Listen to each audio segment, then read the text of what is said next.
han salido en el culto.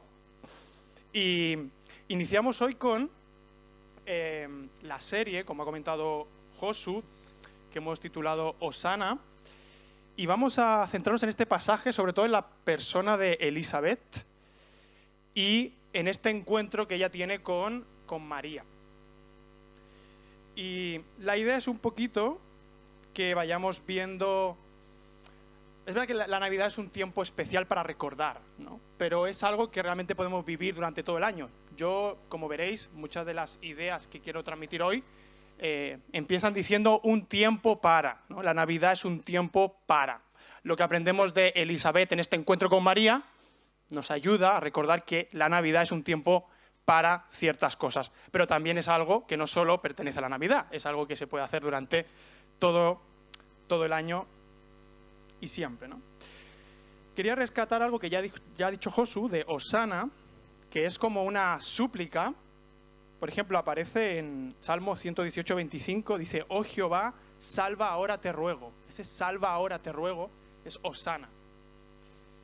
Y para empezar quería dar un poquito de contexto, ¿no?, de lo que sucede aquí. Estamos delante de una escena que es una pre-Navidad prácticamente, o sea, antes del nacimiento de Jesús, pero Jesús ya se está gestando en el vientre de su madre en este encuentro de estas dos mujeres. Y esto forma parte en el contexto de la Biblia de una promesa que Dios ya había dicho muchos siglos atrás. El texto de Gálatas 4, que se suele leer a veces también, ¿no?, en este tiempo navideño, Gálatas 4, 5 al 6, nos ayuda un poco a ponernos en contexto. Dice: «Pero cuando vino la plenitud del tiempo, cuando se cumplió el tiempo de Dios, Dios envió a su Hijo, nacido de mujer, nacido bajo la ley, a fin de que redimiera a los que estaban bajo la ley, para que recibiéramos la adopción de hijos». Es decir, Dios envió a su Hijo para que redimiera, para que salvara. Podemos entender el nacimiento de Jesús como Dios respondiendo a ese Hosana que hemos comentado antes, ¿no? Sálvanos. ¿Cuál es la respuesta de Dios a esa súplica? Sálvanos, Señor, te ruego. La respuesta de Dios es el nacimiento de Jesús y todo lo que viene, lo que conlleva su nacimiento y lo que Él hizo por nosotros, ¿no? Si pensamos, esto es algo que Dios, cuando se cumplió el tiempo, iba a ocurrir esto, ¿no? Es interesante recordar que antes de estos hechos, como es el inicio de lo que conocemos como el Nuevo Testamento, entre el Antiguo y el Nuevo Testamento hay como unos 400 años que se conocen, aproximadamente, ¿no?, como el tiempo de 400 años de silencio, donde no tenemos una, por así decirlo, no tenemos una revelación escrita, y hay como, por eso se le llama, ¿no?, este como tiempo de silencio. Y justamente cuando se cumple el tiempo, como dice Gálatas, es cuando tú empiezas a abrir el libro del Evangelio de Lucas y te vas a empezar a dar cuenta de que empiezan a ocurrir un montón de sucesos sobrenaturales. O sea, es como que ha llegado el tiempo y si vas viendo, una de las cosas que sorprende del Evangelio de Lucas es la cantidad de obra de Dios sobrenatural desde el principio. Vas leyendo y puedes hacerte una lista y vas a ir viendo todos los sucesos sobrenaturales, cómo Dios está moviendo los hilos de la historia para traer a su Hijo. Y esta historia forma parte de eso. El contexto previo, antes de este encuentro, sabemos que el ángel Gabriel, en el capítulo 1 de Lucas, se aparece a Elizabeth primero. Ella es la primera que se queda embarazada, digamos, de una forma también sobrenatural, porque ella era estéril. Y era una mujer ya que estaba en su vejez. Y el ángel se le aparece a su marido, que se llama Zacarías, cuando él estaba en el templo, y le dice: «Tu petición ha sido oída, Zacarías». Es decir, que Zacarías, de alguna manera, había estado orando por que su mujer se quedara embarazada. Dice: «Tu petición ha sido oída, y aquí tu mujer, Elizabeth, la que llamaban estéril, dará a luz un hijo», ¿no? Y ese hijo es Juan el Bautista. Y este mismo ángel luego se aparece a María, el ángel Gabriel, y también le dice lo mismo, ¿no? Le dice que va a tener un hijo. Es verdad que este hijo, o sea, no es la misma historia, porque también María le dice: «Pero ¿cómo voy a tener yo un hijo si soy virgen?». Ella estaba desposada con su marido, su futuro marido, José. Y le dice: «¿Pero cómo va a ocurrir esto si yo soy virgen?», ¿no? Y entonces dice que ese hijo que van a nacer será por obra del Espíritu Santo. y le llamarás Jesús, ¿no? Esa es la historia que tenemos. O sea, un ángel que va y se presenta, hechos completamente sobrenaturales, a dos mujeres para decirles que van a tener un hijo. Uno será Juan el Bautista, el precursor de Jesús, el que iba a proclamar ese camino, ¿no?, de que él iba a venir, y el Salvador. El precursor y el Salvador se encuentran en este primer encuentro, pero a través de sus madres. Es una imagen bonita, si lo pensáis, ¿no? Están en el vientre de sus madres el que iba a prepararle el camino y el que venía. El precursor y el Salvador, en el vientre de sus madres. Y esto es lo que tenemos en esta historia. Si vamos al texto, en Lucas 1, 39, Lucas 1, 39, vamos a ir viendo, sobre todo, la idea a donde nos vamos a ir dirigiendo es cómo reacciona Elizabeth al encuentro y al saludo con María. Cómo reacciona ella y también el hijo que lleva dentro, porque no solo reacciona ella, veremos que también reacciona de alguna manera también Juan el Bautista cuando María viene a verla después de que el ángel le ha anunciado de que su parienta, Elizabeth, pues había tenido un hijo, ¿no? Entonces ella va, se desplaza y va a verla. Y veremos qué implica esto para nosotros a nivel de celebrar la Navidad, qué podemos aprender. Lo primero es, no sé si aquí saldrá la proyección y si no, bueno, no pasa nada, voy diciendo el título y si va apareciendo. Lo primero es que la Navidad, o la pre-Navidad, en este caso es una pre-Navidad, es un tiempo para gozarnos en Dios. El gozo aparece en este texto. Si vais al versículo 41, cuando ya se encuentran, dice lo siguiente: y aconteció que cuando Elizabeth oyó el saludo de María, la criatura saltó en su vientre. Saltó en su vientre.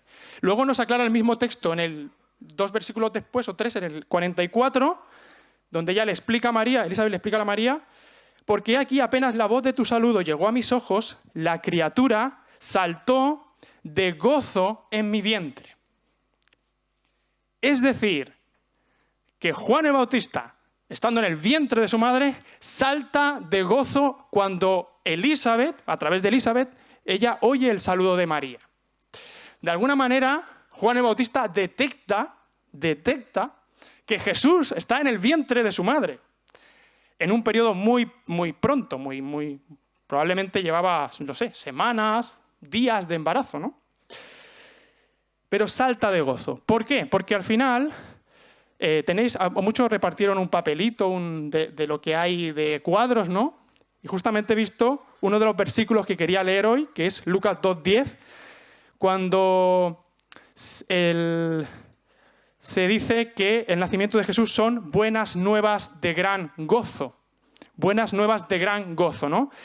Juan el Bautista salta de gozo porque el nacimiento de Jesús son buenas nuevas de gran gozo. Este es un tiempo que podemos aprovechar para gozarnos en Dios. Gozarnos en Dios. El gozo es algo importante, es algo muy importante en la Biblia. Tenemos mucho que decir acerca del gozo, podemos hablar de muchas cosas, pero vamos a resumirlo poco, solo para tener la idea. Pero creo que nos ayuda mucho para poder pensar en cómo está nuestro gozo en este tiempo, pensar en lo que significa esto, ¿no? Creo que solo aquellos que en su corazón y en lo profundo de su corazón claman Hosana son los que experimentan el gozo del Señor. Solo cuando entiendo de que Hosana es una súplica de Señor, sálvanos. Y entonces ese hijo que está en el vientre de su madre es la respuesta de Dios a una súplica. ¿Qué haces tú? ¿Qué experimentas tú cuando suplicas algo y te es dado? Cuando tú te das cuenta de que tienes una necesidad que te lleva a la súplica, que no es una petición la súplica solo, no es pedir algo, es rogar algo. Sálvanos, Señor, porque esta es nuestra condición. Sin ti, ¿qué somos? Estamos perdidos sin ti. ¿Cómo sería tu vida y cómo sería mi vida si de repente Dios saliera del plano y ya no existiera para ti? ¿Cómo sería tu vida? ¿Cómo sería mi vida?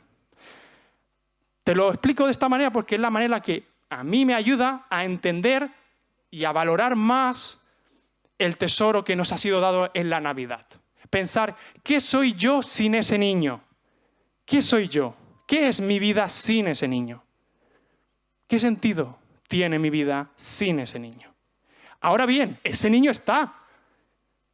Por lo tanto, gocémonos. Gocémonos porque el niño está, porque ese niño es el Salvador. Es el que viene a darnos vida. Es el que viene a darnos vida. Es un tiempo para gozarnos. Gozarnos porque Jesús es la respuesta a nuestro Hosana. A nuestro Hosana. Sálvanos, Señor, te ruego, dice el Salmo. Sálvanos, Señor, te ruego. Pero no solo es un tiempo para gozarnos en Dios. Si seguimos viendo, gozarnos como se gozó Juan el Bautista y entendemos que su madre en esa prenavidad. Pero si seguimos leyendo el versículo 42, también es un tiempo para bendecir a Dios. Una cosa está ligada a la otra. Una bendición genuina, honesta, que no son solo palabras, sino que es una bendición que nace del corazón, nace de un corazón que experimenta el gozo, que sabe lo que implica esa venida. Un tiempo para bendecir a Dios. ¿Qué es lo que hace Elisabet? Versículo 42. Y exclamó a gran voz y dijo, bendita tú entre las mujeres y bendito el fruto de tu vientre. Es como un grito que sale de Elisabet. Es verdad que viene precedido porque ella es llena del Espíritu Santo y eso lo veremos después. Pero cuando dice que cuando la criatura salta en su vientre, ella es llena del Espíritu Santo y clama a gran voz estas palabras, que son las que nacen de un corazón que está experimentando el gozo, ¿no? Bendita tú entre las mujeres y bendito el fruto de tu vientre. Estas son las palabras muy parecidas a las que le dijo el ángel a María. Le dice en el versículo 28, y entrando el ángel le dijo a María, salve, muy favorecida, el Señor está contigo, bendita eres tú entre las mujeres. Elisabet le está diciendo a María, le está diciendo las mismas palabras que el ángel. Y está bendiciendo el fruto de su vientre, que es Jesús. Es como si le dijera, eres muy bendecida. De entre todas las mujeres, Dios te ha escogido a ti para traer al Salvador del mundo. Bendita seas tú y bendito sea el fruto de tu vientre. La Navidad es un tiempo para bendecir. Bendecimos al Hijo. Bendecir literalmente significa decir bien sobre alguien. Es alabar a alguien, es elogiar a alguien. Y eso, si lo hacemos de corazón, es porque también hay gozo en nosotros. Sabemos lo que eso implica. Bendigamos a Dios en este tiempo por lo que Él ha hecho por nosotros.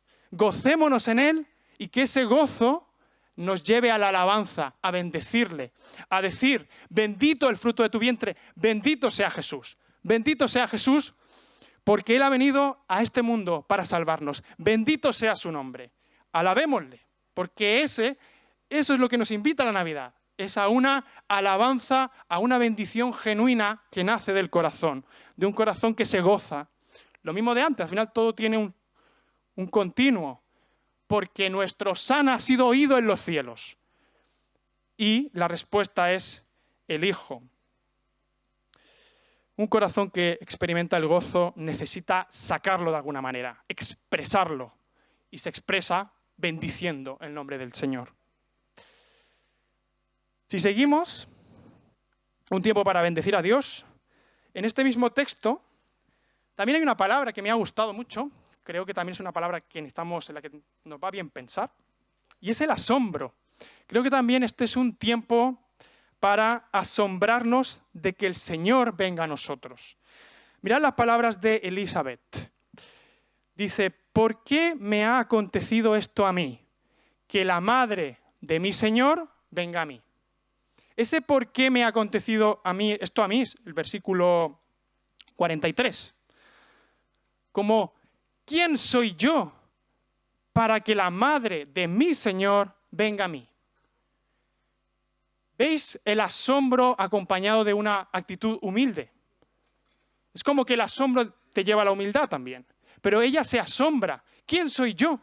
¿Quién soy yo para que la madre de mi Señor? Vemos aquí también que el entendimiento que tiene Elizabeth de ese niño es muy avanzado para el tiempo en el que estamos. Estamos en el capítulo 1 de Lucas. Y ya está llamando a Jesús su Señor. Tampoco sabemos cómo sabía ella que María estaba embarazada. No tenemos en el texto nada escrito que diga, o sea, el ángel se le apareció a su marido y le dijo, tu mujer tendrá un hijo. Pero no tenemos un texto que nos hable de cómo Elizabeth sabía tantas cosas. Sabía, cuando dice, bendito sea el fruto de tu vientre, sabía que iba a nacer Jesús. Y ahora dice, la madre de mi Señor. De mi Señor. Una mujer con una teología muy avanzada para ser el capítulo 1 de Lucas. Pero Dios de alguna manera se lo había revelado. Y esto nos dice mucho, ¿no? El asombro. ¿Cómo está nuestro asombro de Dios? Ya no es lo mismo que gozo ni de bendecir su nombre. Es asombrarnos de Él. Asombrarnos quiénes somos nosotros, ¿no? Yo hacía esta frase, intentaba hacerla mía, ¿no? ¿Quién soy yo? ¿Por qué me acontece esto a mí de que el Señor se acerque a mí? Es decir, que el Salvador venga al mundo. ¿Quién soy yo? ¿Quién soy yo? ¿Por qué me acontece esto a mí? ¿Qué he hecho yo? Yo no he hecho nada. No hemos hecho nada para que el Señor se acerque a nosotros, ¿no?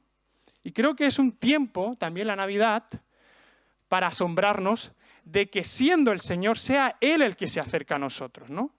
Nosotros no somos merecedores de nada de esto. No merecemos la Navidad. Es más, somos responsables de la Navidad, en el sentido de lo que luego ese niño iba a morir por nuestros pecados. Un tiempo para asombrarnos de que el Señor se acerque a nosotros. Creo que es un buen tiempo. Y creo que necesitamos de alguna manera recuperar el asombro.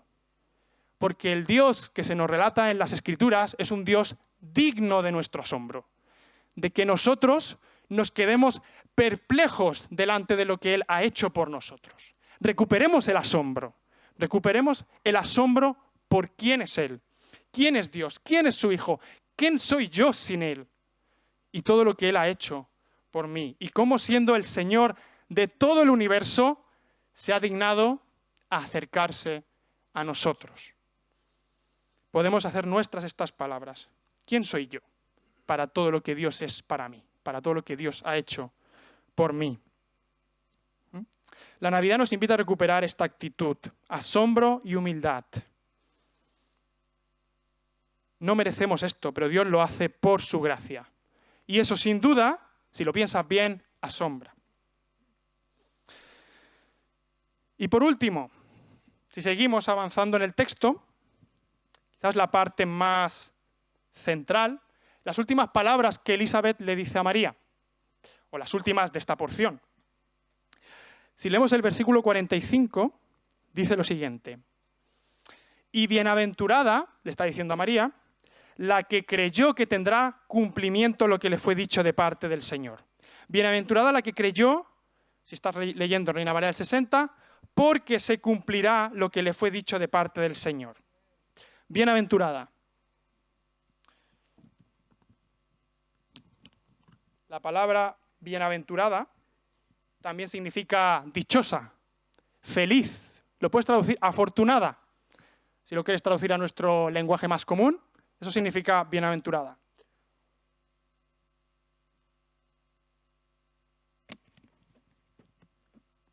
Pensemos un momentito en esta frase. Lo podemos traducir como dichosa la que cree lo que le fue dicho por parte del Señor. Dichosa, feliz, afortunada. Ya lo hemos comentado antes. Si es que María estaba ya embarazada en ese momento, eran de días. Por contexto, cuando el ángel le dice que ella va a concebir un hijo por obra del Espíritu Santo, luego dice, en esos días ella fue apresuradamente a una ciudad, lo que ponía de Judá, a ver a su parienta. Pero fue en esos días. Es decir, que era un embarazo, si es que lo era ya, era súper reciente. Y es posible que Elizabeth le dijera esto a María porque María ya tenía fe en esa promesa, probablemente tenía fe, pero también lo hace como como para reafirmar esa fe. Es como, ¿veis la frase? O sea, probablemente María no podía detectar el embarazo de una manera tan pronta, de días, ¿no? No se puede detectar un embarazo de días. Entonces va alguien, tu pariente, y te dice, bienaventurada la que cree lo que le fue dicho de parte del Señor, porque eso tendrá su cumplimiento. De alguna manera reafirma, refuerza la fe de María, ¿no? Qué importante es esta verdad. Aparecen varias cosas. Aparece la fe, aparece la bienaventuranza, la promesa y el cumplimiento, ¿no? En una sola frase muy corta. Y es con lo que me gustaría prácticamente acabar. Las promesas de Dios se cumplirán, es lo que está diciendo Elizabeth.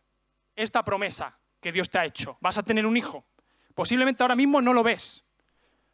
No está completamente confirmado. No es como Elizabeth, que ya llevaba el 6º mes de embarazo. En un 6º mes de embarazo, fe no necesitas ya. La tuviste, pero me entendéis, ¿no? O sea, ya ves la barriga con 6 meses. Pero con días no la ves aún.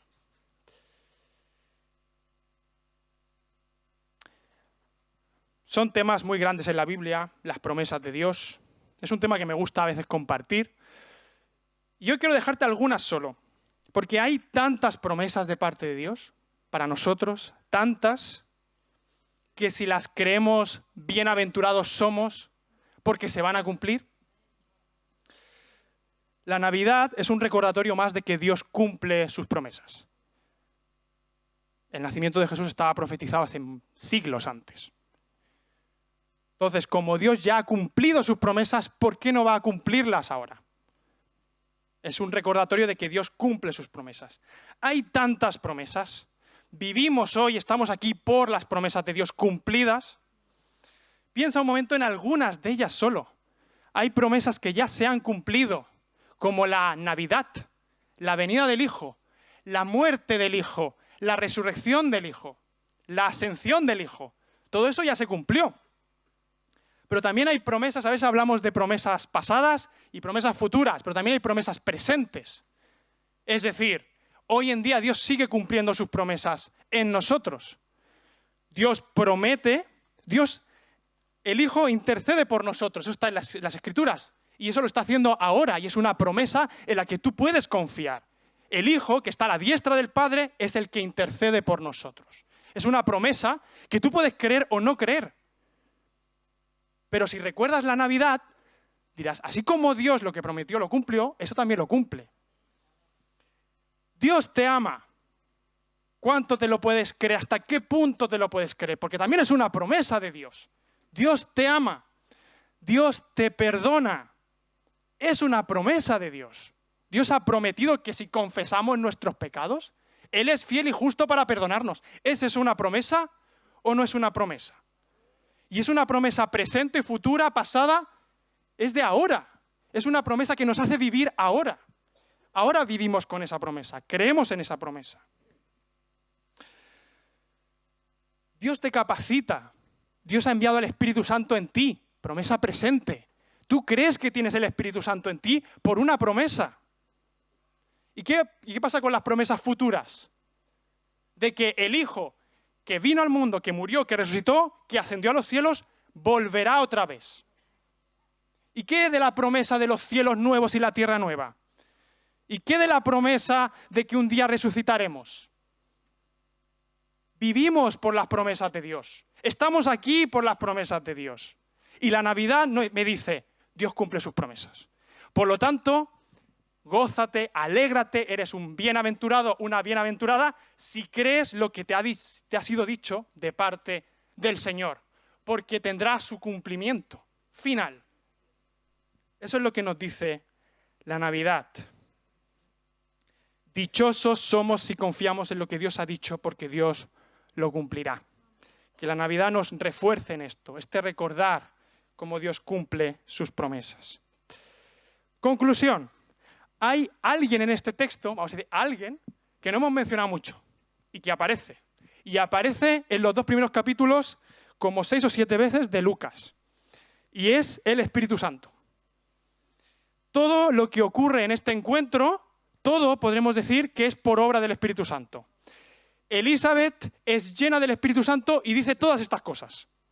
Dice el gozo que experimenta, su hijo, la bendición a María y a su hijo, el asombro, todas estas cosas vienen por el Espíritu Santo. En el capítulo 2, por ejemplo, ya nos decían, en el capítulo 1, que Juan iba a ser lleno del Espíritu Santo desde el vientre de su madre. Jesús fue concebido en el vientre de su madre por obra del Espíritu Santo.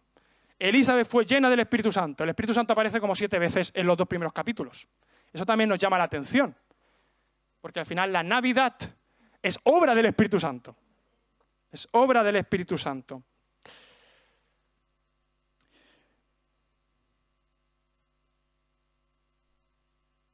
Y todo lo que hemos dicho también está en otros textos de la Biblia. Hemos hablado, ya para cerrar, gocémonos en Dios, ¿no? El gozo es un fruto del Espíritu Santo. Bendigamos a Dios, bendigamos su nombre. Eso es lo que nos impulsa en nuestro corazón, es el Espíritu Santo. Cuando Elizabeth dice, la madre de mi Señor, está reconociendo el señorío de Jesús, y la Biblia nos dice que nadie, si no es por el Espíritu, puede decir que Jesús es el Señor. Cuando nosotros reconocemos con todas sus implicaciones que Jesús es el Señor, el que tiene toda la autoridad, es por obra del Espíritu Santo. Y el asombro que eso conlleva. La fe en las promesas de Dios también es un fruto del Espíritu Santo. Aparece en Gálatas, y creo que hemos hecho hace poco una serie, ¿no? El gozo, la fe son fruto del Espíritu Santo. Es decir, tenemos mucho en la Biblia para ver que todo lo que estamos diciendo aquí es impulsado por el Espíritu Santo. Así que esto nos lleva a reflexionar simplemente que este es un tiempo para experimentar más gozo en Dios, para bendecirle de corazón, para asombrarnos de Él, de quién es Él, que siendo el Señor del universo venga a nosotros, que nos lleve también a tener una mayor confianza en todo lo que Él nos ha prometido, y todo eso sin olvidar algo, todo eso en dependencia del Espíritu Santo que Él ha hecho morar en nosotros, porque es por su Espíritu que nuestra Navidad puede ser diferente, y la forma en la que vivamos la Navidad y nuestra vida entera. Que el Señor nos ayude con todo esto.